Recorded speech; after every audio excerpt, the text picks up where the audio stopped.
Pas lagi santai-santainya, tiba-tiba wali kelas nyelonong masuk ke dalam kelas. Dia bawa siswi baru yang cantiknya nggak ngotak, langsung bikin geger seisi kelas. Bocah-bocah cowok langsung pada heboh, tapi gua mah cuek aja dan diam-diam main HP. Game dimulai, gua punya sistem belajar anti ambis yang bener-bener gokil abis. Cukup jadi kaum rebahan santuy, poin langsung mengalir. Poin ini yang jadi kunci andalan gua. Bisa gacha skill dewa. Skill insting sarafku bikin gua dijamin anti ketahuan. Mau sebulan penuh tidur di kelas pun, guru-guru nggak bakal ada yang sadar. Wali kelas berdiri di depan kelas dengan tampang sok serius. Kenalin, murid baru Liu Qiman. Mulai sekarang kita berjuang bareng ya. Kelas langsung pecah sama suara tepuk tangan. Gue cuma ngelirik males ke si anak baru. Gayanya simple tapi auranya bening banget. Halo semuanya, nama saya Liu Qiman. Mohon bantuannya ya. Senyum manisnya langsung bikin cowok-cowok kelas pada meleleh. Pak guru nunjuk kursi kosong di sebelah gue. Qiman, kamu duduk bareng Jinyi ya. Gue cuma bisa melongo bego. Habis itu, Pak guru langsung ngacir pergi gitu aja.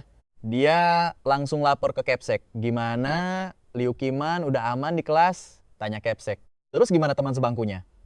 Tenang Pak, meskipun nilai Tang Jinyi ancur-ancuran, tapi anaknya sebenarnya baik kok dan selalu kelihatan serius merhatiin pelajaran. Ya, cuma emang agak lemot aja mikirnya. Capsek pun cuma manggut-manggut paham. Pak guru penasaran. Emangnya latar belakang Qiman sehebat apa sih Pak sampai bikin Bapak setegang ini? Capsek tersenyum misterius. Dia itu ranking 12 nasional. Tapi itu sih belum ada apa-apanya. Yang paling ngeri, dia punya bokap yang bener-bener gak bisa disentuh. Pak guru langsung gemetaran.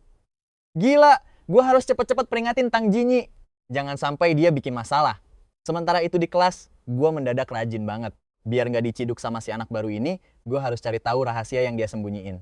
Gue pun acting jadi murid teladan. Sementara si Qiman kelihatan kaku banget, kayak kanebo kering. Dia cuma duduk diam membatu. Padahal mah sekolah ini cuma formalitas doang buat dia. Secara, dia kan udah dapet tiket emas masuk universitas elit. Tiba-tiba, ponselnya bergetar. Liu Qiman ngeluarin ponselnya diam-diam dan mulai ngetik chat dengan super cepat. Tapi dia nggak sadar kalau dari tadi gue terus ngawasin dia dari samping. Wah, ternyata kita sefrekuensi. Tapi kok cara dia main HP cupu banget sih? Cara mainnya gampang diciduk guru. Pas Qiman lagi asik-asiknya ngetik, dia tiba-tiba menatap gue bingung. Tapi sedetik kemudian, dia langsung syok berat ngeliat aksi gokil gue. Dia bener-bener sampai nggak bisa berkata-kata, tangan gue ngetik dengan super lincah di ponsel, sementara tangan gue yang satunya lagi sibuk nyatet tulisan di papan tulis. Nih, ambil ponsel lu! Kalau mau main HP tuh jangan kaku, biar nggak diciduk guru. Kuncinya simple, jangan pernah nunduk pas lagi main. Dan gokilnya, chat gue rapi banget tanpa ada typo sedikit pun. Qiman takjub sekaligus bersyukur dalam hati, ternyata teman sebangku gue ini baik juga ya. Pas Qiman baru mau ngomong, tiba-tiba gue langsung nyamber ponselnya lagi dengan cepet. Semuanya terjadi cepet banget, sampai-sampai Qiman kebingungan sendiri apa yang sebenarnya terjadi. Pak guru dateng, bisik gue. Qiman langsung buru-buru nengok ke jendela, tapi ternyata kosong melompong. Baru aja dia mau protes, tiba-tiba, set! Pak Tian muncul entah dari mana. Kok bisa tahu sih? Qiman bener-bener takjub setengah mati sama insting luar biasa gue. Sebelum Qiman sempat bereaksi, gue udah dipanggil duluan sama Pak Guru yang ngerasa gue ini penuh misteri. Pak Guru berbisik dengan nada serius. Jinyi, temen sebangku lu itu bukan orang sembarangan. Jangan pernah cari perkara sama dia, paham? Gue cuma bisa senyum manis sambil mengiyakan omongannya. Tenang aja Pak, biar nilai gue hancur lebur. Yang penting gue orang jujur. Wali kelas langsung senyum bangga dengar kejujuran gue, tapi dia bilang nilainya Yuki Yaman tuh kelewat dewa. Katanya kalau ada yang pusing, tanya aja ke dia. Gua sih cuma manggut-manggut males, bodo amat lah ya. Misi gua cuma satu, gabut maksimal demi dapetin poin sistem. Abis itu gua langsung balik ke meja. Si Yuki mulai bisik-bisik kepo, nanyain Pak Guru mau apa. Tapi gua cuma ngasih isyarat suruh dia diem. Gua tutup buku di meja, terus gua cuekin. Si Yuki malah ngerasa bersalah, dikira dia ganggu gua belajar. Dengan muka nyesel, dia langsung lanjut belajar serius banget. Padahal mah gua cuma acting dengerin penjelasan guru. Kelihatannya sih gua fokus banget nyimak pelajaran, padahal sebenarnya jiwa gua udah melayang entah kemana. Standar gabut emang dapet sih. Tapi poin yang masuk receh banget. Gak sebanding lah. Poinnya jauh lebih dikit dibanding pas gua tidur atau mabar game di kelas. Gua merengut kesal. Gabut tuh ada seninya kali. Pantang banget nundukin kepala pas jam pelajaran. Apalagi kalau lu sampai salah bawa buku, itu tabu paling parah. Gimana kalau guru matematika tiba-tiba nongol? Di saat yang sama, si Yuki yang lagi serius belajar tiba-tiba sadar ada yang aneh. Dia ngeliat tangan gue di bawah meja lagi asik ngegame pakai HP keluaran terbaru. Notifikasi killstreak muncul mulu di layar. otak si Yuki langsung nge-lag sampai hampir berasap. Lah, bukannya tadi dia nyuruh gue jangan ganggu, tapi lihat nih, matanya fokus ke papan tulis tapi tangannya lincah banget main game. Gila, dia bahkan bisa dapat savage dengan gerakan sesmooth itu. Ini dia lagi lawan bot apa gimana? Tapi pemandangan di layar berikutnya benar-benar bikin si Yuki makin melongo, nggak percaya. Gua malah asik adu mekanik ngetik bacotan di chat publik. Kecepatan jari gua sampai kelihatan berbayang. Lawan gua sampai kena mental terus langsung disconnect. Yuki cuma bisa cengong ngelihat kehebatan gua. Dengar hal itu, ada rasa bangga sekaligus ngeri yang menyelimuti hati si Yuki. Siapa sangka SMP ini nyembunyiin naga kayak gua. Tiba-tiba bel istirahat bunyi nyaring banget. Guru matematika di depan kelas teriak, nyuruh ketua kelas bawa tugas kemarin ke kantor. Ya pak, suara yang familiar banget kedengeran. Yuki langsung nengok dengan muka cengok. Ngelihat cara main gamenya yang barbar tadi, ternyata si dewa game ini adalah ketua kelas. Apa dia murid jenius yang lagi nyamar? Tapi kenyataan emang seringkali lebih pahit dari ekspektasi. Pas nyari tahu soal gua, seluruh prinsip hidup Yuki Yaman langsung hancur seketika. Bukannya jenius, gua ini ternyata cuma murid ampas yang langganan dapat nilai merah. Tapi anehnya, popularitas gua tinggi banget dan gua dikenal rajin gara-gara selalu ngumpulin tugas tepat waktu. Yuki makin pusing 7 keliling. Pas momen itu, gua pun balik ke dalam kelas. 2 murid bandel dari barisan belakang nyamperin gua, terus mereka pergi dengan senyum penuh syukur. Yuki baru aja nyaksiin transaksi haram yang terjadi tepat di depan matanya sendiri. Ternyata 2 bocah itu belum ngerjain tugas, dan gua ngasih mereka jalan pintas. Sebagai ketua kelas teladan, gua menyelamatkan mereka dari bencana. Gua pun duduk sambil bengong. 1 jam pelajaran lagi, gua bisa gacha atau tukar skill baru di sistem. Pas lihat panel status, gua agak sedih. Sejak sistem aktif, poinnya masih dikit banget. Gua baru dapat 1 skill, lengan Kilian. Poin gabut di sekolah ini emang pelitnya minta ampun. Kayaknya pas weekend nanti gua harus cari kerja sampingan. Tiba-tiba, teman sebangku gua bisik-bisik. Yuki nanya kepo banget gimana caranya gua bisa dapat savage tanpa ngeliat layar HP. Matanya berbinar pengen belajar. Terus gua jawab pakai nada misterius. Ya jelas bisa lah. Pas pelajaran bahasa Inggris nanti, pinjemin akun lu ke gua ya. Kata gua sambil senyum penuh arti. Denger itu, si Yuki langsung siaga 1 gara-gara dia tahu nasib akunnya pasti bakal tamat di tangan gua. Gak jadi deh, jawabnya ketakutan. Dan selama jam pelajaran bahasa Inggris, dia terus-terusan ngawasin gua. Sekilas, gua kelihatan kayak murid teladan yang super fokus nyimak penjelasan guru di depan kelas. Padahal mah itu semua cuma acting doang. Topeng gua sebagai murid rajin emang gak ada tandingannya. Dia malah lebih asik main mahjong sama nyolong mie instan. Bener-bener jauh dari kata belajar. Bikin emosi aja. Begitu kelas bahasa Inggris kelar, langsunglah gua coba peruntungan lewat gacha. Siapa sangka, gua malah dapet 1 skill bahasa Mandarin klasik yang super langka. Biarpun bukan incaran utama, ini tetap skill level dewa. Seketika, lautan ilmu langsung membanjiri otak gua. Pengetahuan sastra kuno langsung nempel di otak. Tapi apesnya, tiba-tiba si guru masuk kelas. Guru Mandarin itu datang sambil bawa segepok kertas ujian. Gak pakai lama, semua lembaran langsung dibagiin. Kertas ujian mendarat. Si Liu, si juara kelas yang aslinya malesan, kepaksa kudu ngerjain tuh soal. Berhubung dia anak baru, dia agak sungkan kalau langsung bikin ulah atau berontak. Akhirnya dia nulis sambil ogah-ogahan, tapi sempet-sempetnya ngejek gue dengan gaya sok keras. Gue pikir gerakan gue udah cepet, tapi speed teman sebangku gue ini bener-bener gak ngotak. Tapi tunggu dulu, isinya berantakan banget. Cuma bagian Mandarin klasik doang yang kelihatan meyakinkan. Pas mau mulai nulis esai bebas, tiba-tiba muncul ide gila di kepala gue. Gimana kalau gue tulis esai ini pakai gaya bahasa Mandarin klasik yang super elit? Si Liu ngintip ke arah gue dan langsung melongo. Mustahil banget. Bukan cuma kelar duluan, tapi dia juga nulis pakai bahasa kuno. Padahal tingkat kesulitan teknik ini bener-bener gak main-main. Nulis sastra kuno secepat ini jelas mustahil buat murid biasa kayak dia. Pilihannya cuma 2. Dia asal coret-coret, atau dia emang master Mandarin klasik yang sebenarnya, firasat Liu bilang, teman sebangkunya ini pasti cuma nulis omong kosong gak jelas. Mana mungkin si pemalas yang jarang belajar bisa bikin tulisan seepik itu. Mustahil banget. Gak mau kalah saing, Liu yang kompetitif langsung megang erat pulpennya buat ikutan nulis gaya kuno. Ujian akhirnya kelar. Ngerasain kekuatan skill juara kelas buat pertama kalinya emang gokil banget. Semua jawaban puisi kuno ngalir deras di otak gua. Rasanya kayak mau meledak. Tapi tantangan baru udah nunggu. Skill bahasa kuno gua ternyata baru level 1. Baru level 1 aja udah se-overpower ini, bayangin kalau udah mentok level maksimal. Gua mesti rajin gabut demi numpukin poin dan ngeborong semua skill juara kelas. Target gua adalah nguasain semua bidang sebelum ujian kampus dimulai. Semangat gua langsung membara.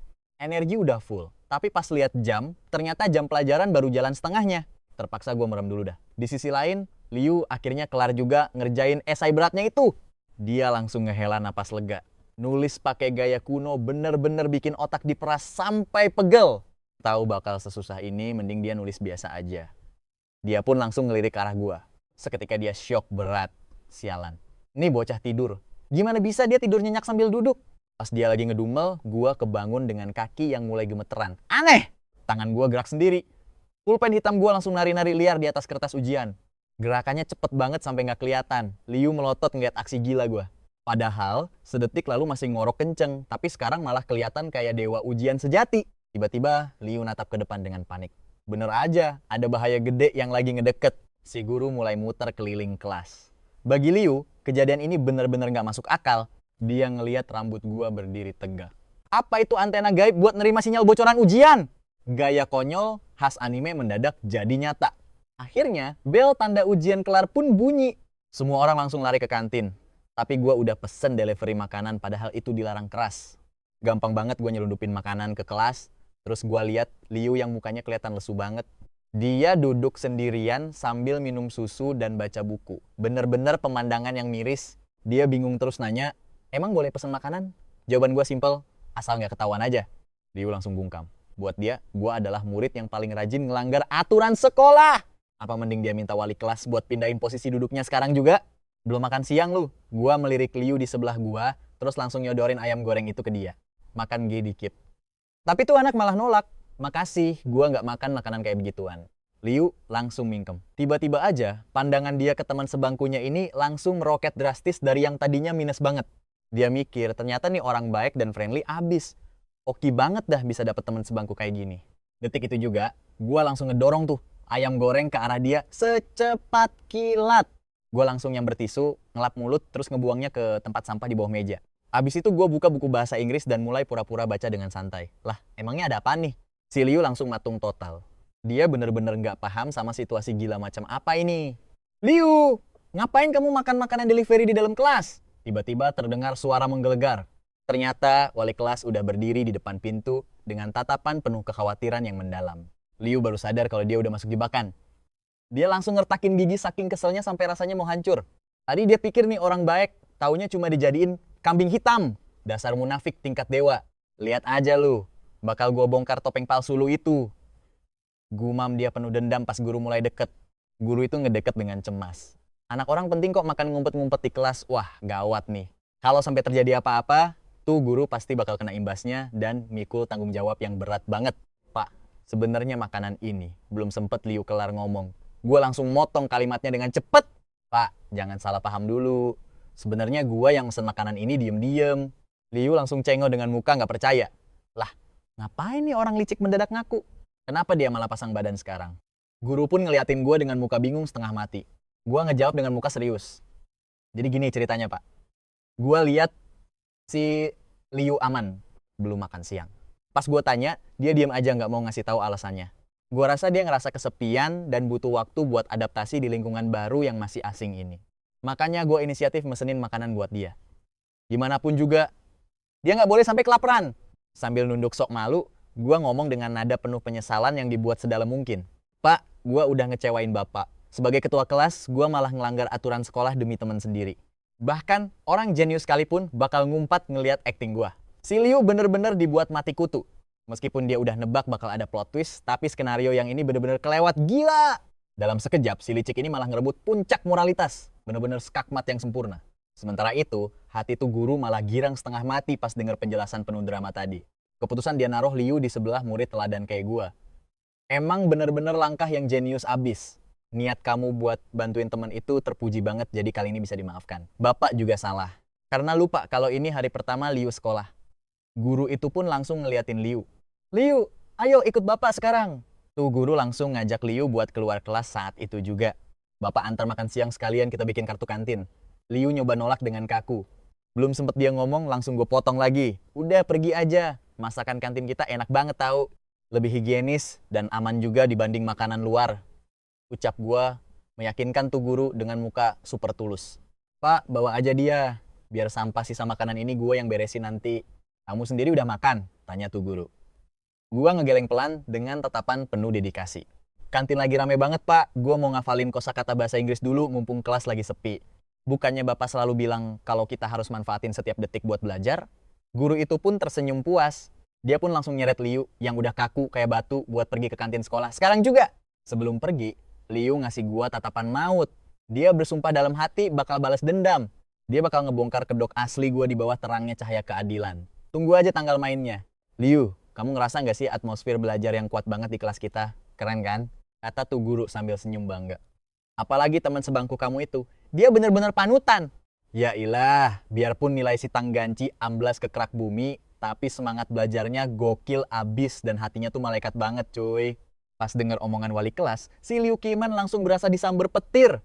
Kepalanya langsung pusing 7 keliling, nyaris ambruk di tempat. Rajin sama baik hati, elu sehat, apa kita lagi ngomongin orang yang sama nih?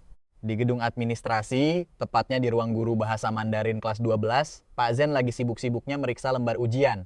Sambil ngegosip asik, dia nanya, katanya ada anak jenius baru ya? Namanya Yukio Man kan? Padahal udah dapet tiket emas masuk kampus elit, tapi si bocah malah ngotot banget pengen ikutan ujian masuk universitas. Palingan dia cuma ngincer gelar juara nasional biar portofolionya yang udah kinclong itu makin kelihatan mentereng. Pak Zakne, tadi pagi kan ada tes dadakan di kelas 2. Coba deh lihat gimana hasil kerjanya si Liu. Seketika, gerombolan guru langsung ngerubungin meja Pak Zakne cuma demi ngintip lembar jawaban si anak jenius itu. Gara-gara didesak terus, Pak Zakne akhirnya nemu kertasnya Liu Keman dan mereka pun mulai ngoreksi bareng-bareng. Mereka sengaja nyari celah salah sekecil apapun, tapi hasilnya asli di luar nalar. Padahal poin esainya aja belum dihitung. Skornya 87. Itu aja udah dikoreksi super ketat bin pelit. Kalau dinilai normal, pasti hasilnya jauh lebih gila lagi. Dia bisa babat abis 90 poin. Bener-bener jenius tingkat dewa, gua angkat topi deh buat bocah ini. Sekarang, ayo kita lihat esainya. Begitu Pak Zain ngebalik kertasnya, seisi ruangan langsung diem membatu. Gila, dia nulis pakai bahasa Mandarin. Klasik! Pasca kena mental sesaat, para guru langsung melototin tiap kalimatnya dengan teliti. Mereka sempet ribut hebat gara-gara pemilihan katanya yang dalam banget. Tapi setelah debat panjang yang bikin puyeng, akhirnya mereka ngasih skor 58. Skor yang nyaris tanpa celah dan sukses bikin para guru melongo takjub. Lagi asik takjub gitu, ada satu guru yang nggak sengaja ngambil kertas lain terus ngebalik ke halaman esainya. Detik berikutnya, si guru langsung kaku kayak patung. Berasa baru aja kesetrum listrik, tegangan tinggi. Dia melongo nggak percaya. Ya ampun, ada sepuh lain di sini. Gua kira esai klasiknya si Liu tadi udah yang paling legendaris. Tapi ternyata ada monster lain yang jauh lebih mengerikan di kelas ini. Teriakan itu langsung bikin semua guru nengok barengan dengan muka kepo tingkat dewa dan bingung setengah mati. Mereka nggak percaya ada murid lain yang juga sanggup nulis pakai gaya Mandarin klasik sekeren itu. Tanpa babi bu lagi, rombongan guru itu langsung nyerbu dan ngepung meja guru yang teriak tadi. Tapi cuma dalam hitungan menit muka mereka semua langsung berubah jadi super serius dan kelihatan syok berat. Kalau dibandingin sama esai si Liu yang kelihatan cetek, tulisan di kertas ini bener-bener punya makna yang dalamnya kebangetan. Mereka semua makin kepo setengah mati siapa yang punya tulisan ini. Dan pas nama si murid itu kelihatan, seketika satu kantor langsung senyap. Pak Zakne yang paling kena mental berasa dunianya berhenti muter saat itu juga. Otaknya langsung korslet. Dia mulai ragu sama kenyataan. Tangganci, seriusan si cupu itu yang nulis karya dewa ginian? Pak Zakne langsung nyamber kertas itu sambil melotot tajam. Beneran, ini nama si Tangganci. Tapi, ini nggak masuk akal. Mana mungkin bocah ampas kayak dia punya ilmu sastra setinggi dewa, padahal di kelas dia cuma remahan rengginang. Ini asli gila banget. Seingat gua dia kan langganan juru kunci, bahkan pas ujian bulan lalu dia dapat peringkat bontot. Nilainya cuma dapat 50 poin. Kok bisa-bisanya tiba-tiba bikin esai klasik yang bikin otak guru pada mendidih? Apa dia nyontek? Tapi buat nyontek tulisan segokil ini, dia harus tahu nyari bocorannya di mana. Buat si Tangganci, nyari jawaban di buku paket aja setengah mati, apalagi disuruh ngarang esai, Mandarin klasik sejenius ini. Ini jelas bukan hasil jiplakan atau sekadar kecurangan biasa. Jangan-jangan, dia selama ini monster sastra yang lagi menyamar? Apa dia sengaja pura-pura bego? Apa karena kedatangan si Liu Kieman yang bikin dia kepaksa ngeluarin taring aslinya? Dia akhirnya nunjukin jati diri aslinya. Tapi enggak, Pak Zakne masih nolak percaya kalau bocah ampas itu bisa se-overpower ini. Pak Zakne diem lama banget sebelum akhirnya teriak. Karena kita semua bingung. Dan banyak bagian yang nggak kita pahami. Panggil si Tangganci ke sini sekarang juga. Biar tuh bocah sendiri yang ngejelasin maksud dari tulisan kuno ini. Ide itu langsung disetujui tanpa didebat. Semua orang udah ngebet pengen lihat muka si jenius terselubung ini. Sementara di kelas, Gerombolan siswi pinter mulai ngerubungin si idola baru mereka. Mereka natap Liu Qimen dengan mata berbinar-binar. Lu kan udah keterima di King B, ngapain masih capek-capek sekolah? Ketua kelas nanya kepo banget. Bagi gua, hidup tanpa ngerasain ujian akhir itu hambar, kurang greget. Makanya semua jalur undangan itu gua tolak mentah-mentah, jawab si Liu Qimen sambil senyum tipis. Belagu abis! Gua berani taruhan kalau juara umum tahun ini pasti dia. Di saat bersamaan, Liu Qianman langsung kepoin gua ke ketua kelas. Kalian beneran gak masalah kalau dia jadi asisten belajar? Yang enggak lah. Dia kan orangnya baik banget. Lagi pula dia ganteng banget. Ketua kelas sebelah aja naksir berat sama dia. Asalkan si Tanggansi ini nggak cuek sama sekitarnya. Apa semua cowok ganteng emang sedingin es gitu ya? Ini sih namanya aura nakal yang bikin penasaran. Liu Qianman cuma bisa nahan diri biar nggak dianggap aneh. Setelah cewek-cewek itu pergi, Liu Qianman balik fokus ke buku aljabar linearnya demi menjaga harga diri. Tapi tetap aja, sudut matanya nggak bisa berhenti ngelirik ke arah Tanggansi yang duduk di sebelahnya. Dia ngebatin bingung, kenapa semua orang muja dia sih? Apa gue yang bermasalah atau dunia yang gila? Belum sempat dia dapat jawaban, tiba-tiba Pak Guru Zen muncul di depan pintu kelas dengan wajah serius. Liu Qianman, Tanggansi, ke ruangan saya sekarang. Liu Qianman pun melangkah dengan penuh rasa percaya diri. Esai Mandarin klasikmu sudah dibaca semua guru bahasa, mereka semua kasih nilai yang sangat tinggi. Dalam perjalanan ke kantor, Pak Zane membisikkan sesuatu ke Liu Qianman. Asal kamu tahu saja ya, kamu dapat skor 58 dari total 145 poin. Liu Qianman sih nggak kaget. Buat si jenius ini, itu cuma rutinitas biasa. Tapi yang bikin dia penasaran, kenapa si Tanggansi ikut dipanggil. Sesampainya di depan pintu kantor guru, suasana mendadak jadi tegang. Pak Zane lalu menatap gua tajam. Kamu tunggu sebentar di sini. Liu Qianman kemudian mengikuti Pak Zane masuk ke dalam ruangan yang penuh tekanan. Sambil menyodorkan kertas, Pak Zane bertanya serius. Liu Qianman, coba lihat esai yang ditulis Tanggansi ini. Kami para guru kesulitan memahaminya.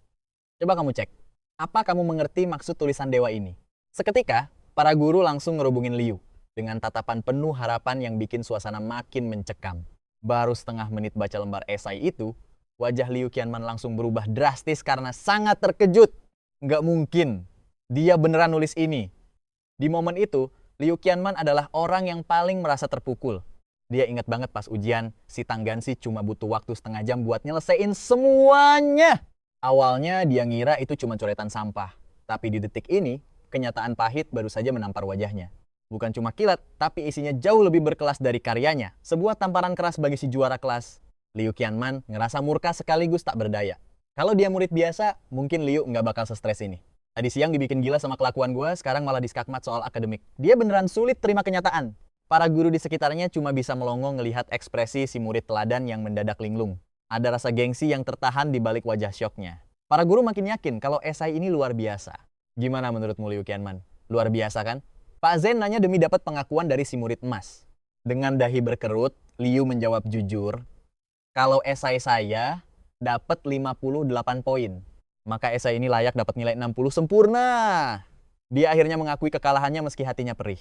Ruang guru langsung heboh seketika. Debat panas pecah soal gimana caranya gue bisa nulis esai sekeren itu. Gak ada satupun teori yang masuk akal bagi mereka. Semua penjelasan terasa mustahil bagi akal sehat. Ujian bulan lalu skor gue jeblok 50 poin lebih, tapi sekarang nulis Mandarin klasik tingkat dewa. Berhenti nebak-nebak gak jelas. Mending kita panggil saja si Tanggansi masuk. Seru salah satu guru. Pak Dilan pun setuju. Kita tes dia nulis semua aksara langka yang ada di artikel ini. Sekarang! Lengkap dengan anotasi.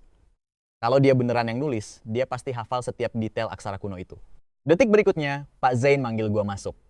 Tanggansi, tolong tuliskan catatan untuk aksara sulit ini. Pak Zane menatap gua penuh selidik. Gua pun menatap balik barisan guru yang sudah haus jawaban. Gua langsung paham situasinya saat berdiri di depan meja yang dikelilingi banyak orang, termasuk Liu Qianman. Tarik napas dalam, gua mulai menari di atas kertas putih. Pena gua bergerak lincah, menuliskan semua anotasi. Para guru di sekeliling gue langsung sibuk buka kamus tebal demi nyocokin setiap tulisan yang gue buat. 10 menit berlalu, gue taruh pena dengan tenang. Sudah selesai Pak Zain, ucap gue dengan santai. Pak Zain melongo natap kertas yang sekarang penuh dengan penjelasan detail dan aksara yang sangat indah. Di titik itu, dia baru benar-benar percaya kalau esai legendaris ini adalah karya gue. Tapi tunggu dulu.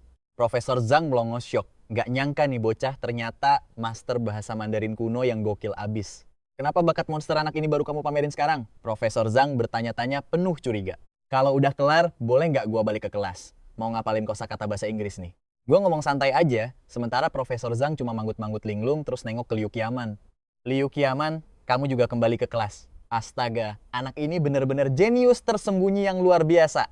Dia ini anomali. Coba aja dia ikut lomba tingkat kota tahun lalu. Gelar juara 1 pasti disabet sama dia. Guru-guru senior pun dibuat tercengang ngelihat bakatnya. Di saat semua orang kena mental, Profesor Zhang malah menatap kagum pada 3 lembar kertas penuh coretan itu. Senyum lega pun terpancar. Siapa sangka murid ampas kayak gua ternyata punya otak level dewa. Sang jenius Mandarin kuno ini pun langsung cabut. Tapi tiba-tiba Liu Qiaman nyegat jalan gua. Dengan bibir gemetaran dia ngomong serius banget. Meski kali ini lo menang, jangan seneng dulu ya. Kasih gue waktu. Dan gue pasti bakal ngelampauin lo. Liu Qiaman yang tadinya lesu tiba-tiba berubah lagi jadi angsa putih yang angkuh dan kembali sombong kayak biasanya. Dia langsung lari turun tangga secepat kilat, ninggalin gua yang cengok sendirian di situ. Tuh anak kena mental ya. Padahal skornya 145, itu kan tinggi banget. Ah, bodo amat lah. Prioritas gua sekarang cuma satu. Mandi. Sementara itu Yuki balik ke kelas sambil diem 1000 bahasa. Dia melamun seharian suntuk, bahkan pas pelajaran bahasa Inggris berlangsung selama 2 jam. Kayak biasa, gua sibuk mabar game di bawah meja. 300 ronde pun gue babat dengan santai. Gokilnya, refleks gue makin tajam. Gue berasa kayak bisa baca semua gerakan musuh dengan gampang. Jari-jari gue yang lincah plus combo mematikan itu sukses bikin Yuki melongo gak percaya. Gila, coba aja dia mau jokin akun gue 2 match lagi biar bisa naik ke tier emas. Tapi ya, namanya juga Yuki, gengsinya selangit. Ide itu langsung dia kubur dalam-dalam sebelum sempet diucapin. Padahal tier emas itu menggoda banget, tapi harga diri sebagai rival jelas jauh lebih penting. Kriuk! Suara renyah mie kering yang gua kunyah langsung mecahin keheningan kelas yang ngebosenin ini. Liu Qiaman ngelirik sirik. Apa mie murahan kayak gitu emang seenak itu sampai dia makannya lahap banget. Bos, tolong kasihin powerbank gua nanti malam ya. Seorang murid tiba-tiba nyamperin sambil bisik-bisik ke gua. Dia nyerahin duit 28 yuan sekalian mesen menu sarapan buat besok pagi. 2 cakwe goreng sama ekstra daging kering ya. Dia nambahin 18 yuan lagi. Begitu cuan masuk kantong, gue langsung nyatet pesanan si Sultan Cilik itu di buku sakti gue. Liu Qiaman yang ngelihat transaksi gelap itu langsung melotot syok setengah mati. Nih, bocah bukan cuma beban masyarakat, tapi vampir kapitalis yang buka lapak bisnis di kelas. Pas dia lagi asik nyumpain gue ngebuka tas yang isinya penuh tumpukan powerbank berbagai model. Mata Liu Qiaman hampir copot pas ngelihat pemandangan gudang baterai di dalam tas gue. Ada sekitar 20 unit. Kalau sekali ngecas tarifnya 28 yuan. Berarti dia dapat 400 yuan sehari cuma dari ngecas doang. Belum lagi komisi dari beli sarapan. Berhubung cuman gue yang pulang pergi dan bukan anak asrama, gue pun jadi tumpuan harapan mereka. Awalnya sih cuman iseng bantuin, tapi lama-lama pelanggan powerbank ini malah meledak drastis. Reputasi gue sebagai raja kas pun menyebar luas sampai ke kelas sebelah yang haus daya baterai. Banyak murid yang rela ngantre demi dapat setetes daya listrik dari tangan gue yang mulia ini. Akhirnya, mau nggak mau, gue menempuh jalan ninja. Jadi pengusaha listrik ilegal di sekolah. Sambil ngitung tumpukan duit, gue ngelirik temen sebangku gue. Woi, lu anak asrama bukan? Bukan, jawab Liu Qiaman polos.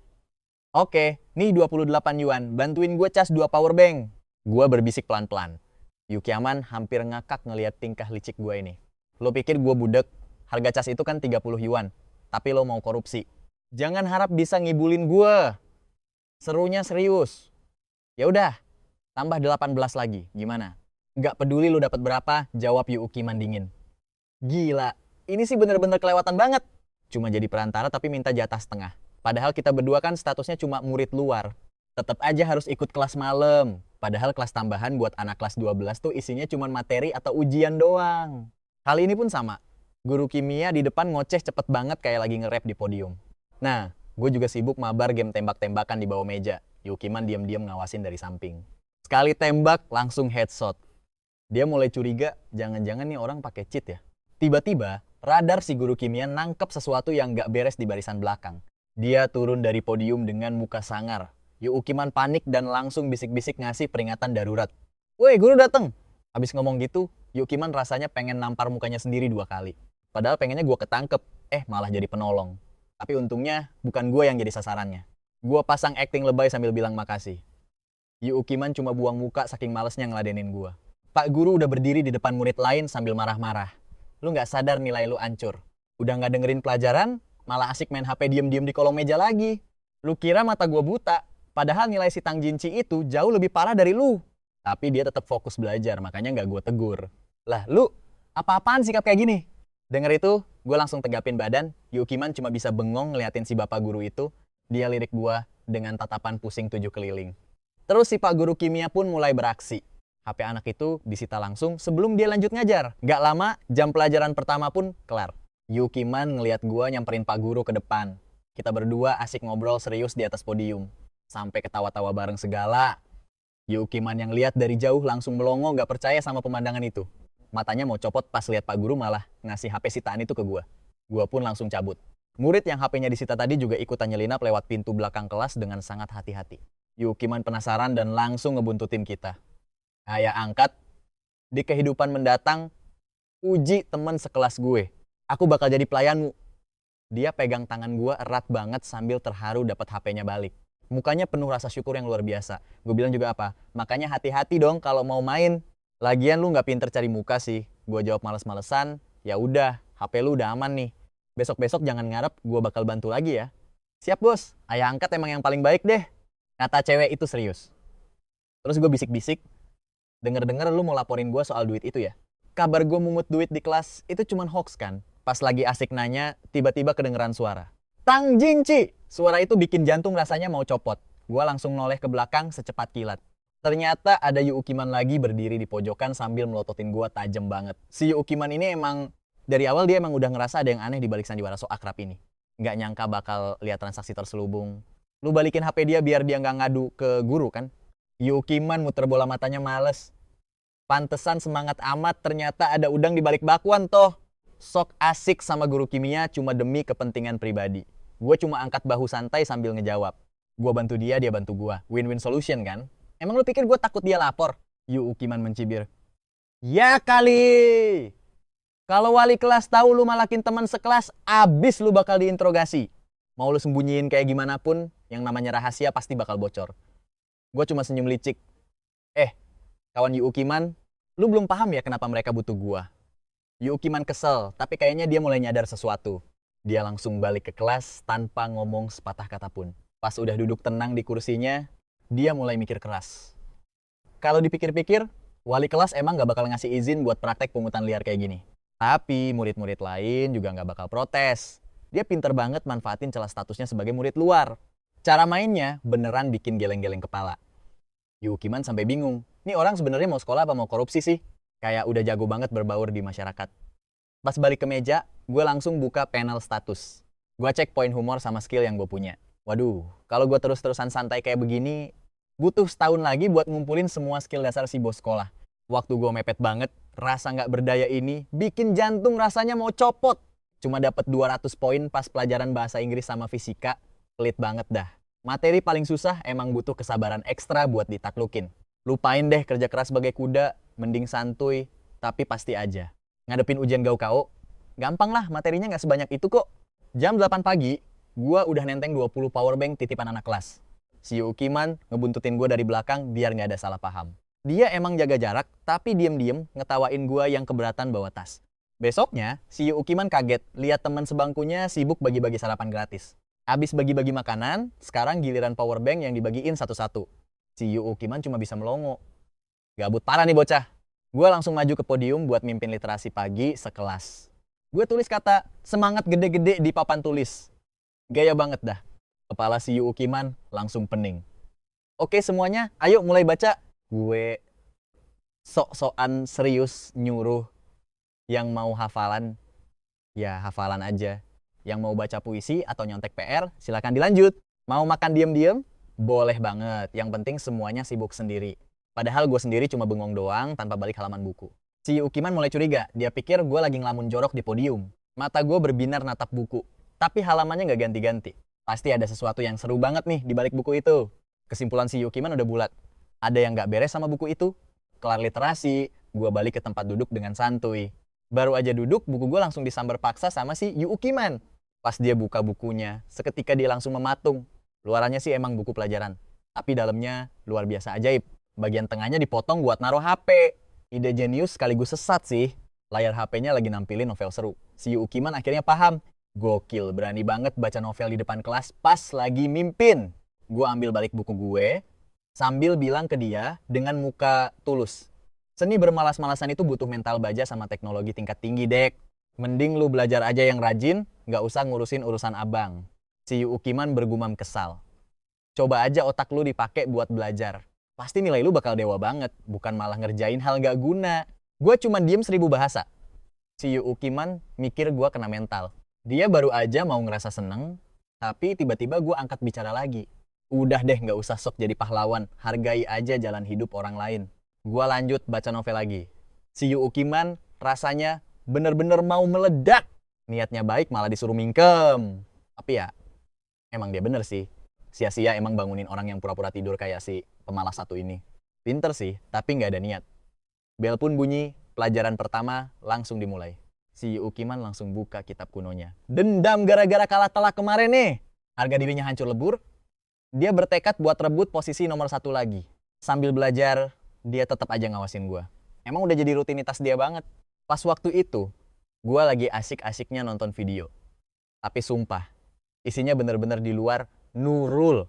Konten absurd ini jelas bikin Yuki sama bingung setengah mati sama selera aneh sobatnya itu. Biasanya kan cowok-cowok pada demen nonton video cewek bening nan polos, atau enggak ya tante-tante seksi menggoda. Tapi gue malah asik nonton video restorasi pedang patah, cuci karpet kotor, sampai reparasi kuku sapi, anjir. Belum lagi eksperimen mesin hidrolik. Giliran ada video cewek cantik lewat, malah langsung gue skip gitu aja. Buat gue, natap layar sedetik lebih lama buat nonton begituan rasanya kayak ngejatuhin harga diri sendiri. Tapi anehnya, pas ada cewek unik yang kelakuannya nyeleneh, gue malah auto melongo dan merhatiin cukup lama. Bahkan gue tonton berkali-kali. Nah, pas lagi asik begitu, teman sebangku gue tiba-tiba nyodorin permen manis. Beneran nih buat gue, bisik gue pelan. Si Yuki sama malah gercep nyamber permen itu dari tangan gue. Pas mau dimakan, dia tiba-tiba ingat sesuatu, terus bilang, jangan harap gue bakal bantuin lu ya. Gue gak bakal mau kompromi. Duh, gue cuma bisa natap dia kayak, nih anak punya gangguan mental serius aja. Tapi sedetik kemudian, tatapan matanya langsung berubah drastis. Jadi penuh rasa hormat yang luar biasa. Gak ada pilihan lain. Dia harus bisa ngelampauin tetangga sialan itu, peduli setan sama rasa bencinya. Dia bertekad buat ngafalin semua ilmu di dalamnya. Meskipun tantangan ini mustahil banget buat orang biasa. Murid Yuki sama. Coba kamu jelasin materi ini ke teman-teman sekelasmu. Panggil si guru. Suara guru matematika itu menggelegar kencang, bikin Yuki sama yang lagi asyik ngunyah langsung tersentak kaget. Sialnya, dia lagi ngulum permen rahasia dan gak mungkin banget buat dilepehin sekarang juga.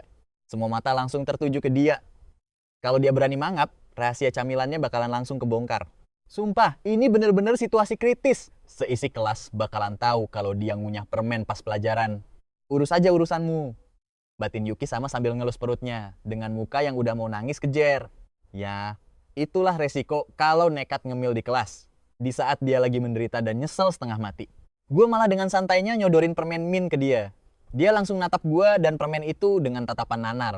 Yuki sama kelihatan kesel banget, tapi sebenarnya dia nggak bener-bener nyalahin gue sepenuhnya sih.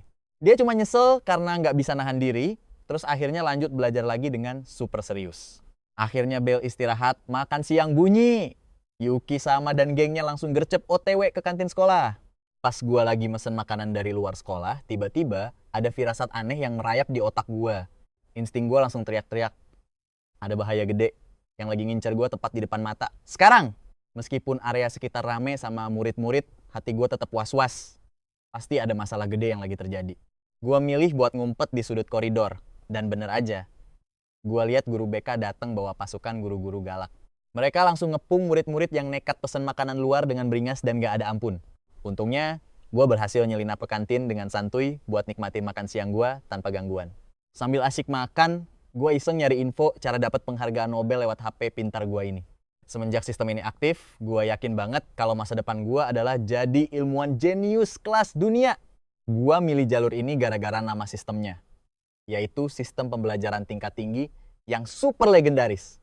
Isinya tuh penuh sama cheat kemampuan dewa belajar. Gue emang udah ditakdirkan buat jadi penguasa akademik di sekolah ini. Pas balik ke kelas, gue dengan santainya makan, jeli sambil mabar game kartu yang seru abis. Beda banget sama Yuki sama yang lagi berjuang mati-matian buat ngafalin teks kuno super ngebosenin. Ya udahlah ya, bodo amat pikir gua. Asalkan nilai ujian bahasa gua bisa tembus 140 poin, itu udah cukup. Nggak usah buang-buang waktu berharga cuma demi 1 poin doang. Yuki sama langsung ngelirik gua dengan penuh curiga. Melihat muka gua yang lempeng dan masa bodoh, akhirnya si dewa belajar itu pun milih buat nyerah. Dia milih buat damai sama keadaan, dan lebih milih buat ngulik kalkulus yang jauh lebih rumit. Gua boleh nanya sesuatu nggak? Tanya Yuki sama pelan. Gua pun langsung nengok ke arahnya. Tanya aja kali, kita kan temen, jawab gua santai. Tapi asal jangan kepo sama privasi rahasia gua ya. Dia muter bola matanya dengan males, terus berbisik, kenapa sih lu terobsesi banget sama penampilan luar doang? Gua pun ngejawab dia dengan gaya yang cool abis. Ya, mungkin ini yang dinamakan bakat alami gua. Dengar gitu, Yuuki langsung kicep dan sibuk bolak-balik buku panduannya sok serius. Nggak kerasa waktu berlalu, dan akhirnya jam pelajaran bahasa Mandarin pun dimulai. Nah, ini dia momen penentuan. Kertas ujian mulai dibagikan satu-satu ke semua murid. Linson 129, Gulio 135, Zonglin Taot 82. Lu punya otak nggak sih? Hah? Skor apaan coba ini? Dan si juara kelas Yuuki Ohman dapat 145. Gua cuma ngeliatin dia dengan santai. Si cewek belagu itu maju ngambil kertas ujiannya dengan muka sedingin es. Kayaknya sih jadi nomor 1 itu hal sepele banget buat dia. Gue udah denger kalau dia itu emang monster akademi sejati, jenius tingkat dewa yang levelnya beda jauh. Gak nyangka, gerakan sepele dari dia aja udah jadi batas tertinggi yang mustahil dikejar sama murid lain di kelas ini. Gokil! Si Yuki baru aja duduk lagi, tapi teman sebangkunya udah langsung ngehujani dia pakai pujian. Cuma ujian biasa kok. Yuki aslinya nggak suka pamer, tapi di depan teman sebangkunya yang songong ini, dia pengen banget unjuk gigi. Dia pengen bikin mental gue shock, tapi sayangnya gue nggak ngerasa apa-apa. Tang Jiangxi 91! Teriak guru kencang banget. Seketika seisi kelas langsung heboh. Gua yang biasanya selalu jadi beban kelas, kali ini malah lulus ujian dengan mulus. Kalian pasti mikir gue nyontek kan? Tapi Pak Guru nggak ragu sama sekali, soalnya nilai esai gue bener-bener sempurna. Nilai esai paling tinggi sekelas, dan ditulis pakai bahasa Mandarin klasik kuno. Asli, ini mahakarya banget. Seketika semua orang langsung melongo syok. Sampai-sampai suhu ruangan rasanya makin panas. Esai sempurna? Muka mereka langsung kelihatan bingung dan penasaran banget. Bahkan ada yang sampai cengong nggak percaya. Bapak bakal bacain esai punya Tang Jiangxi. Ingat ya, ini ditulis pakai bahasa klasik tingkat tinggi. Mungkin sebagian besar dari kalian nggak bakal paham. Pak Guru Zen bawa kertas gua terus dibacain di depan kelas. Baru kalimat pertama aja, mental anak-anak sekelas udah langsung goyah. Cuma segelintir murid pinter doang yang masih berusaha nyerna, tapi pas masuk paragraf pertama, mereka semua langsung nyerah. Cuma Yuuki doang yang masih bertahan dengerin dengan serius. Dia kelihatan fokus banget dengerin bait-bait bahasa klasik itu, sementara temen gue mulai bisik-bisik lagi. Sebenarnya gue cuma nulis asal-asalan aja kok, gue ngomong gitu dengan super tulus. Yuuki langsung naik darah denger itu. Dia ngerasa nggak berdaya dan akhirnya nyerah buat ngalahin kemampuan bahasa klasik gua. Selama bertahun-tahun ngajar, baru kali ini Bapak lihat artikel sekeren ini. Puji Pak Guru dengan mata berbinar-binar. Bahkan semua dosen di Departemen Bahasa aja belum tentu bisa nulis prosa klasik seindah ini. Dapat nilai sempurna buat esai bahasa klasik itu bener-bener hal yang mustahil banget. Cuma ada satu murid yang pernah ngelakuin ini sepanjang sejarah ujian universitas selama bertahun-tahun, kata Pak Guru Zen dengan serius banget. Murid itu pun dulu hoki banget, soalnya kalau ada satu salah kecil aja pas nulis bahasa klasik, nilainya bisa langsung hancur lebur. Kalau nggak sesuai kriteria, nilainya bisa langsung dapet 0 bulet. Gue pun ngambil kertas gue dengan muka bangga maksimal. Sekarang, gue yang jadi pusat perhatian, persis kayak si Yuuki tadi.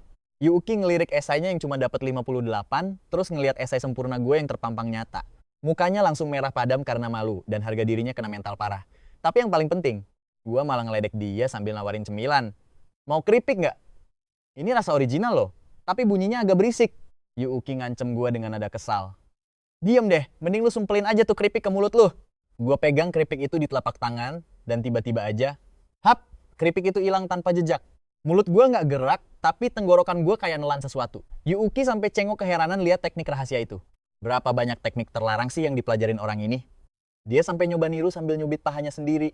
Yuuki Ohman, udahlah, nggak usah bertingkah konyol. Kebodohan itu bisa menular, tahu nggak sih? Dulu dia mikir kalimat itu cuma omong kosong doang. Mana ada kebodohan bisa nular kayak penyakit. Tapi sekarang dia bener-bener yakin. Teman sebangkunya ini emang bawa pengaruh bego yang nggak ada obatnya. Dia nganggap gue kayak serangga pemalas yang nggak punya masa depan. Dasar kejam banget. Padahal Yuuki itu murid teladan yang taat aturan, walaupun dia sendiri jarang dengerin penjelasan guru. Dia selalu sibuk sama dunianya sendiri tanpa pernah ngelanggar aturan sekolah. Tapi sekarang, baru 2 hari duduk bareng gue, dia udah ikut-ikutan makan permen sama keripik pas jam pelajaran. Gawat banget. Kalau gini terus, reputasi gue sebagai penguasa akademis bisa hancur berantakan. Pas sekelas lagi pada semangat-semangatnya, si Yukiaman malah sibuk bolak-balik buku panduan saktinya kayak biasa. Tapi, matanya tuh nggak bisa diem, melirik sinis mulu ke arah gua yang ada di sebelahnya. Seketika si Yukiaman langsung nge-freeze ngeliat tingkah gua. Ini bocah niat belajar apa mau liburan sih? Gimana enggak, gua malah asyik nyemil keripik, nyeruput soda, sambil asyik mabar. Asli, bikin tensinya naik di situasi kayak gini. Si Yukiaman sebenarnya gatel banget pengen ngelaporin gua, tapi karisma gua di kelas ini emang kelewat dewa, nggak ada yang berani nyentuh. Image gue di depan para dosen tuh udah sekokoh pohon raksasa. Ujung-ujungnya dia cuma bisa pasrah dan milih buat nyuekin gua. Gua pun lanjut santuy sesuka hati. Nikmatin waktu yang berjalan santai menit demi menit dalam keheningan kelas. Poin Mauyu gue juga terus ngalir, walaupun nambahnya dikit-dikit banget selama 30 menit kelas berjalan. Teng! Bel kelas selesai bunyi nyaring banget.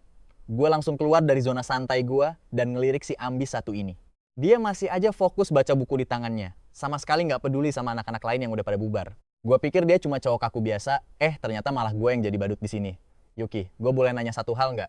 Bisik gue pelan. Tumben banget lo mau ngomong, sahutnya dingin, mukanya tetap datar tanpa ekspresi. Mau nanya apa emangnya? Pasti hal sepele buat orang kayak lo kan? Buruan, nanya aja, lanjutnya abis, diem bentar. Emang bener ya, ikut lomba pas kuliah tuh cuma buang-buang waktu doang kalau kita pengen fokus jadi peneliti? Gue nanya dengan muka seserius mungkin. Si Yukiaman langsung kicep, kayak abis kesambar petir di tempat. Dia natap gue heran banget, kayak lagi ngeliat orang gila. Planning yang matang itu jauh lebih berharga daripada usaha yang buta tahu. Kalau seorang mahasiswa pengen masuk ke dunia riset tapi malah ngebuang waktunya di tempat yang salah, kayak ikut kompetisi matematika, kompetisi pemodelan, atau lomba fisika yang bikin encok itu beneran nggak guna. Semua itu cuma buat muasin rasa haus pujian doang, bukan karena kualitas. Soalnya yang paling penting tuh artikel riset. Logikanya, kompetisi itu cuma bikin lo buang-buang keringat sama tenaga doang. Ujung-ujungnya gelar juara itu nggak ada harganya di dunia penelitian. Tapi jurnal ilmiah, nah itu baru beda cerita. Selama artikel lo nangkring di sana, sitasi sama kehormatan bakal terus numpuk tanpa ada batas waktu. Ya iyalah, ini kan soal riset serius. Ingat satu hal, senjata utama seorang peneliti itu ya karyanya sendiri.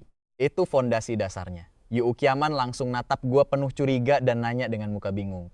Kenapa tiba-tiba nanya gitu? Bukannya itu nggak ada hubungannya sama sekali sama lo? Tapi ya, gue cuma penasaran aja sih. Ngelihat lo ngomong kepedean kayak gitu, mendingan gue keep aja deh rencana asli gue dari lo, Yukiaman.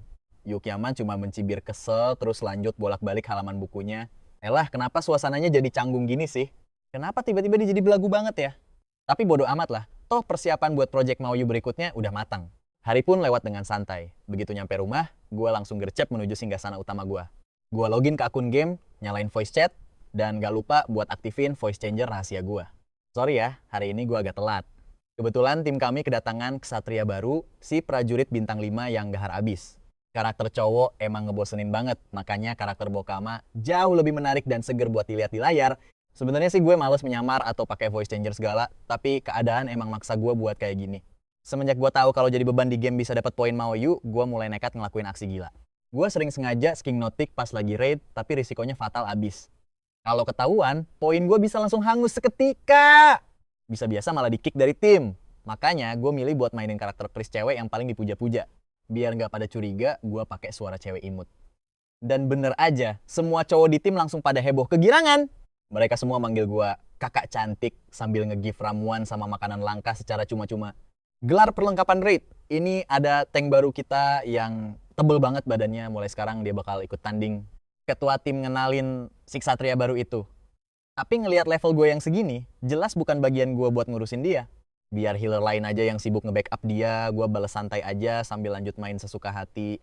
Jari gue mencet tombol spasi barbar banget sambil asyik nonton video pendek di HP. Ini dia, teknik Mauyu tingkat dewa. Dan bener aja dong, poin Mauyu gue langsung meroket cepet banget. Enaknya lagi, poin dari hasil raid ini ternyata jauh lebih luber dibanding poin yang gue dapat dari hasil rebahan di kelas seharian. Sayangnya raid ini cuma ada 2 malam dalam seminggu. Tiba-tiba ada pesan pribadi yang nongol di layar monitor gue. Prajurit baru itu ngamuk.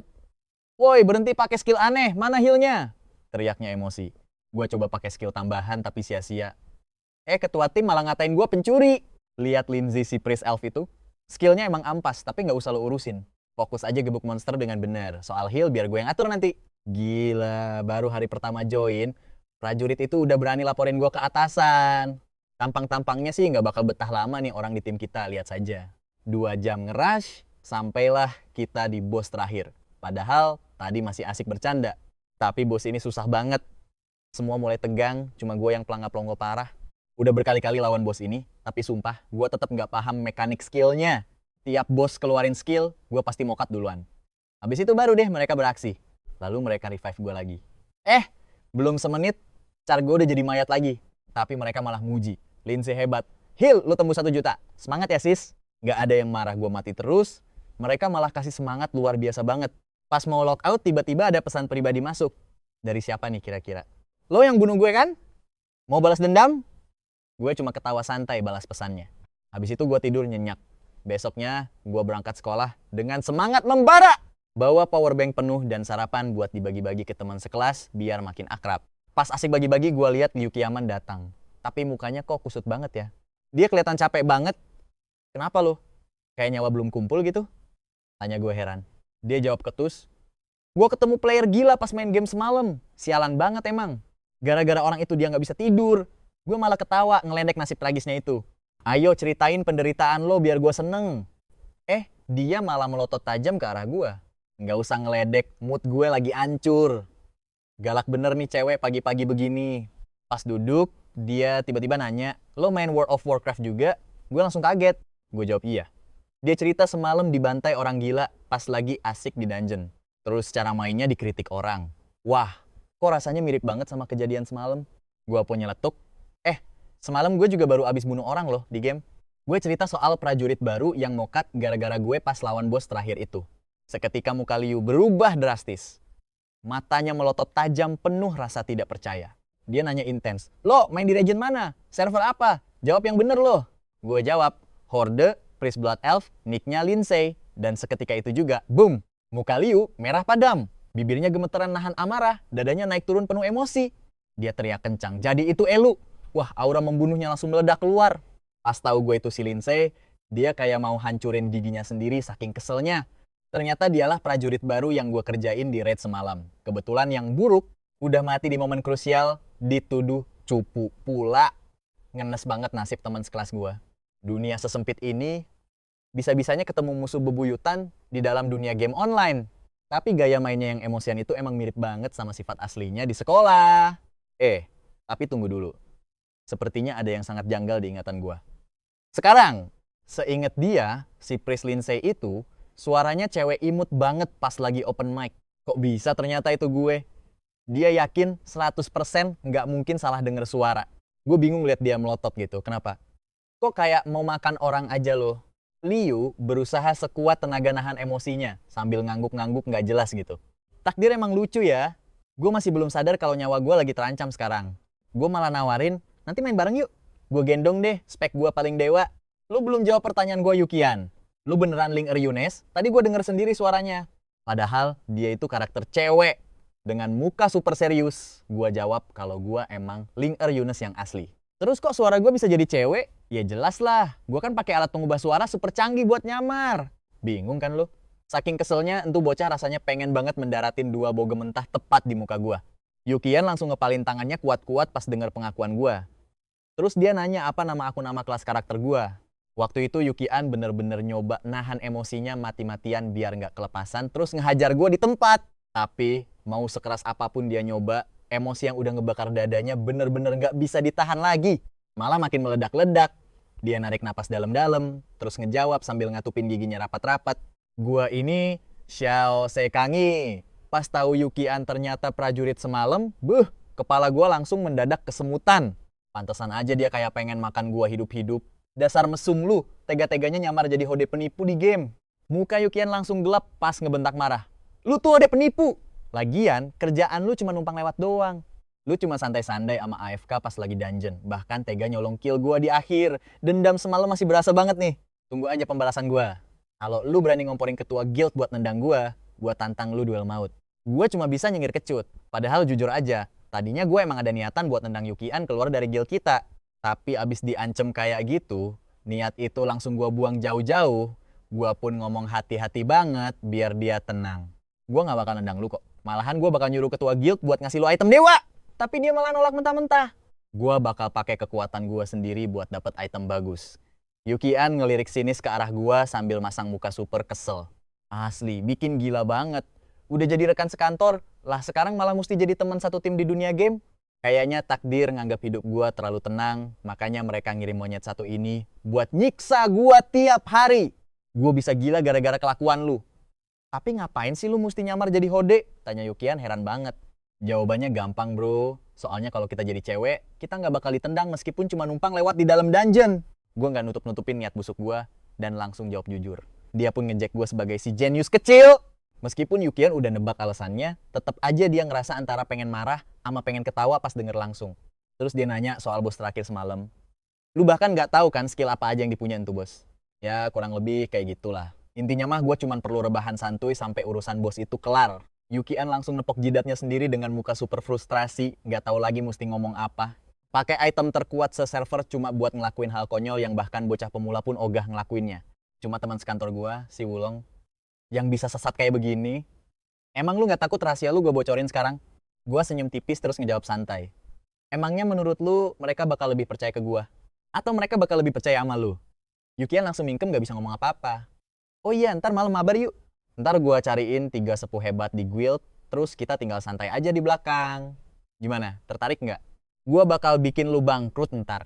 Yukian ngomong lemes kalau dia mau nambang aja ntar malam. Dungeon semalam bener-bener bikin tabungannya ludes. Kalau butuh poin pengalaman, kudunya lu bilang dari awal dong.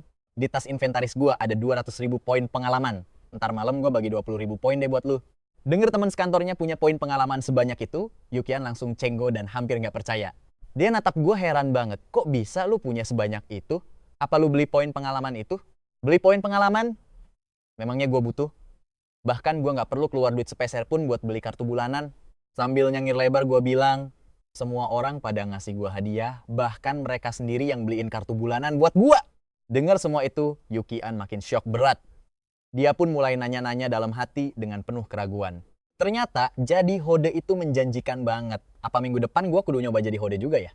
Tapi niat itu langsung ditepis jauh-jauh. Enggak. Gue ini Yukian, gue masih punya harga diri. Abis bolos 2 jam pelajaran bahasa Inggris yang tadi, akhirnya gue berhasil ngumpulin poin tinta lagi.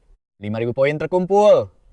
Selamat, Anda berhasil mendapatkan kemampuan dasar matematika tingkat 1 yang sangat berguna. Ini adalah salah satu kemampuan inti yang wajib dimiliki buat menguasai matematika tingkat lanjut di masa depan. Pas lihat gue dapet kemampuan matematika tipe inti, rasanya gue kayak baru aja menangin hadiah jackpot gede. Boom! 500 juta pengetahuan matematika dasar langsung ngebanjirin otak gue dalam sekejap. Iseng-iseng, gue ambil buku SMA, terus milih satu soal acak buat tes ombak. Lah, ternyata matematika segampang ini. Sekali lirik doang, semua soal langsung tamat di tangan gue. Kayaknya gue butuh tantangan yang lebih greget deh, biar tahu seberapa ngerinya batas kemampuan level 1 ini. Gak pakai lama, gue langsung loncat ke simulasi ujian Gaokao dan nyari soal terakhir yang paling mematikan. Soal ini tuh bener-bener gerbang neraka buat nyaring para elit calon mahasiswa King Bed. Tingkat kesulitannya bener-bener nggak ngotak. Bahkan buat ambis yang udah belajar sampai mampus sekalipun, mau hafal ribuan rumus juga belum tentu bisa naklukin soal yang super licin ini.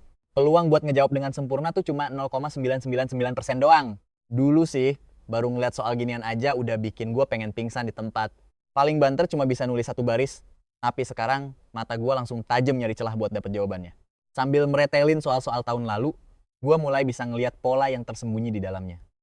Kayaknya ini soal tentang monotonitas fungsi deh. Polanya udah mulai kebaca sama sistem otak gua. Yuki Aman yang sempat ngelirik cara gua ngejawab langsung kena mental dan shock berat. Jiwanya auto terguncang hebat kayak kena gempa pas ngeliat analisis gua yang bener-bener di luar nalar. Dia tahu banget kalau ini tuh soal pamungkas Gaokao yang mustahil banget buat dipecahin. Kuncinya ada di teknik turunan, dan di sini gua pakai level turunan yang dalam banget. Pas si Yuki masih cengok, gua udah berhasil naklukin fungsi itu. Skakmat, bos. Gak pakai napas, soal kedua juga langsung gue bantai di atas kertas putih bersih. Yuki cuma bisa melongo ngeliat tarian pena di tangan gue yang geraknya secepat kilat. Gila, kok cepet banget? Apa dia sempat mikir dulu batin Yuki yang ketakutan? Dia deketin gue buat ngecek jalan hitungan gue pakai tatapan yang bener-bener gak percaya. Dia langsung merinding, semuanya bener total tanpa celah. Ternyata jadi jenius sekeren ini coy.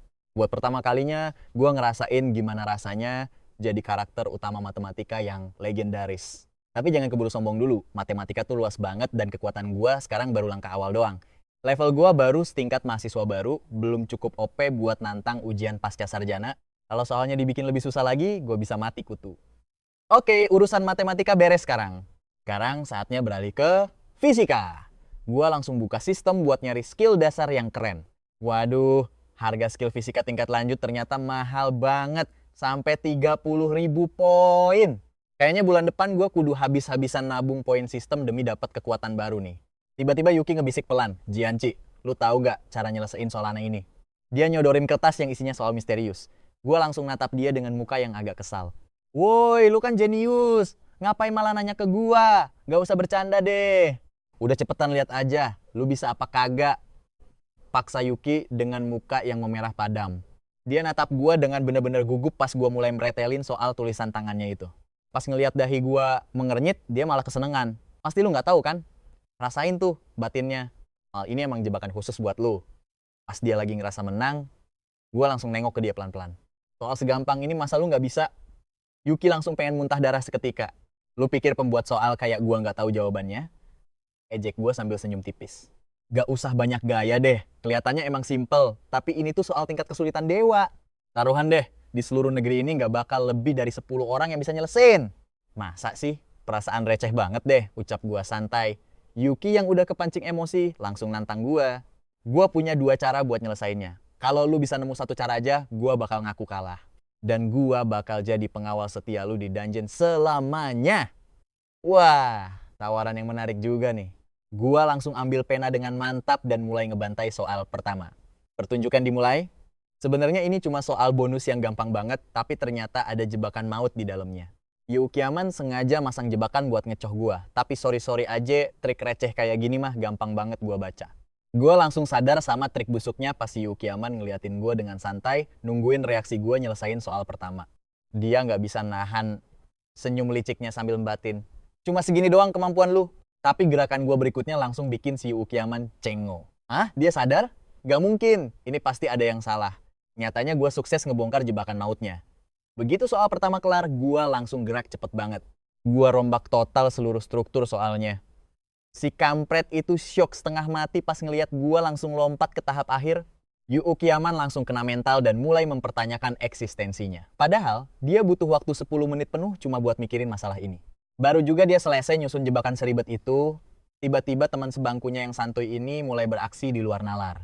Si jenius ini cuma ngelirik dikit, ngambil pulpen, dan langsung ngancurin jebakannya. Yukiaman pun cuma bisa melongo frustrasi. Dia bener-bener merasa puyeng. Udah jelas banget kalau orang di depannya ini adalah monster matematika yang sesungguhnya. Tapi kenapa nilai ujiannya selalu paling ampas? Apa dia sengaja nyembunyiin kekuatan aslinya selama ini?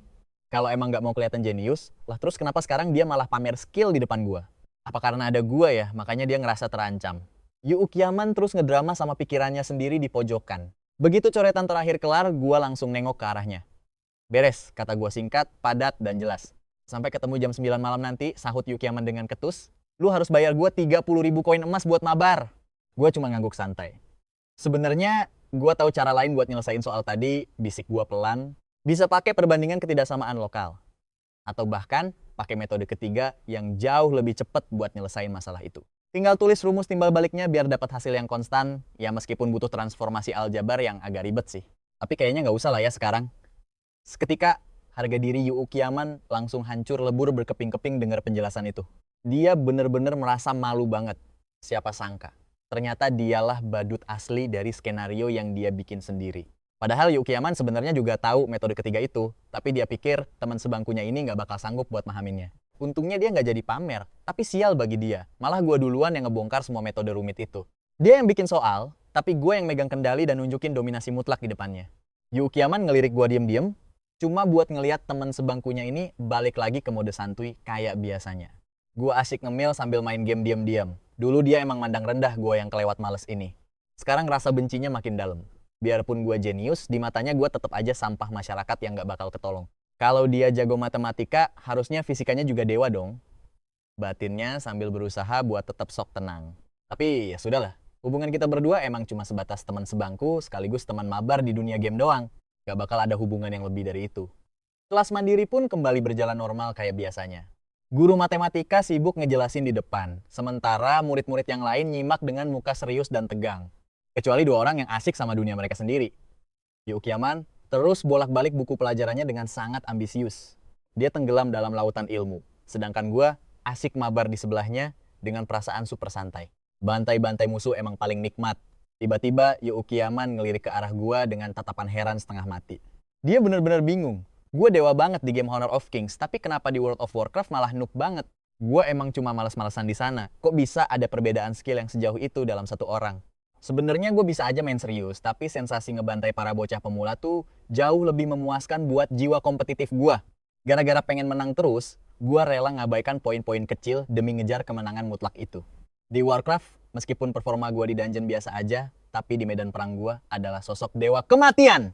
Nih makan, kata gue sambil nyodorin cokelat. Tapi si Yukiaman tetep diem aja, sok jaim, dan gak peduli sama sekali sama tawaran gue. Pas gue mau narik balik coklatnya, dia tiba-tiba nyamber coklat itu cepet banget kayak kilat. Pasti dia gak bakal makan coklat itu sekarang. Bantuin gue ngerjain ini dong. Gak ada waktu, balikin coklat gue sekarang. Gak mau. Jawabnya datar.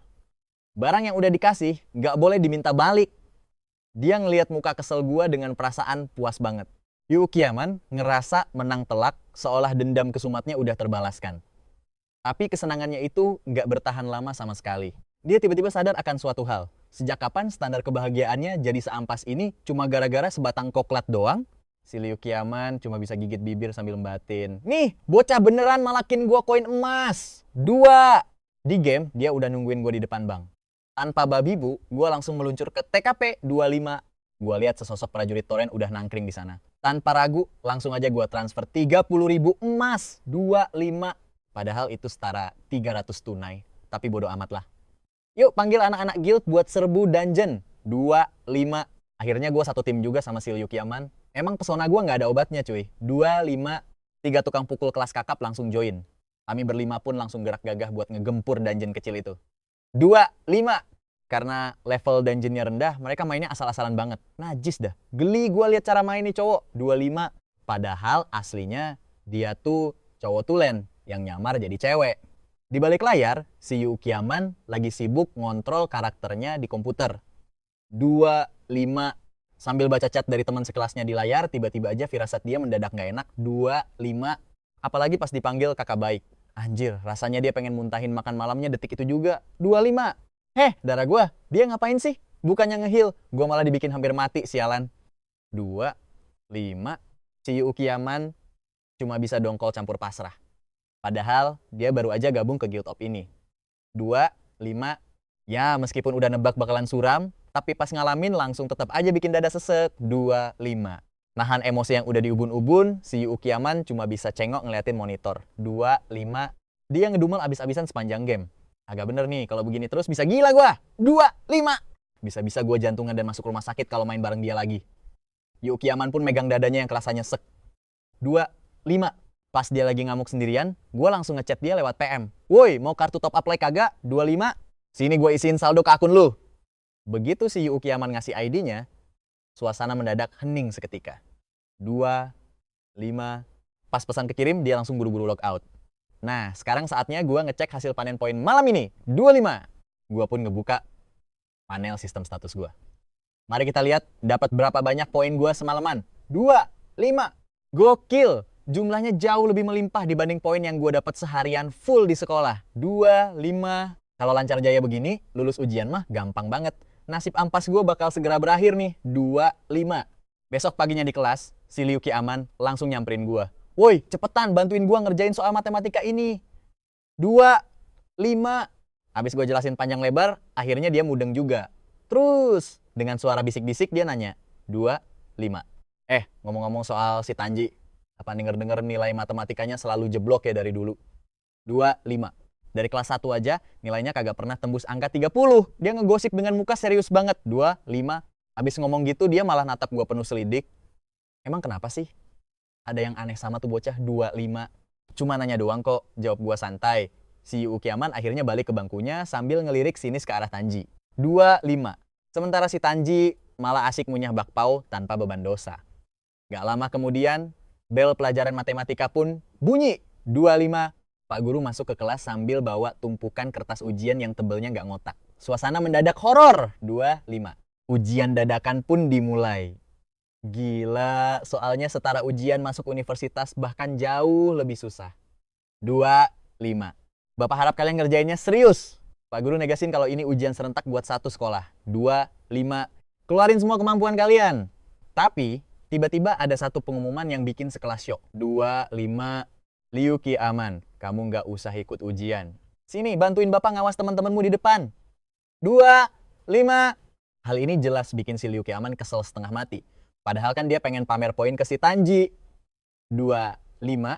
Tapi malah zong kayak gini. Dia pun langsung bisik-bisik ke gua. Awas aja ya lu kalau ngerjainnya asal-asalan. 25. Kalau nilai lu ancur, gua gak mau lagi main game bareng lu. Anjir, itu ancaman yang ngeri banget buat gua. 25. Dia takut gua bakal ngumpulin lembar jawaban kosong lagi. Padahal mah rencana gua emang mau kayak gitu. 25. Tadinya gua mau sok-sokan nyembunyiin kekuatan, tapi ancaman si Liu Qi aman beneran bikin gua merinding disco. 25. Gua nggak boleh kehilangan ladang poin gua. Semalam gua baru sadar, poin gua bakal melesat drastis tiap kali ada dia. 25. Pas main bareng si Liu Qi aman, poin sistem gua langsung ngalir deras. Giliran main solo, seret banget dah poinnya. 25. Nggak tahu kenapa, tapi yang jelas keberadaan nih bocah bener-bener ngebantu buat naikin level sistem kekuatan gua. 25. Pokoknya buat sekarang, gua harus terus nempel sama dia biar bisa dapat asupan poin yang melimpah. 25. Tapi pas lihat lembar soal matematika ini, kayaknya omongan Pak Guru tadi bener-bener bohong besar deh. 25. Ini mah bukan sekadar lebih susah dari ujian nasional biasa, tapi ini beneran soal level neraka anjir. 25. Saatnya kita tes seberapa jauh otak lemot bocah-bocah ini bisa bertahan. Kertas ujian mulai dibagiin, tapi mereka belum sadar ada badai maut yang bakal ngehantam. Begitu nama kelar ditulis dan mata langsung tertuju ke soal pertama. Petaka dimulai cuy. Boom! Semuanya langsung mematung. Soal bonus? Alah, ini mah jebakan maut yang nyata banget.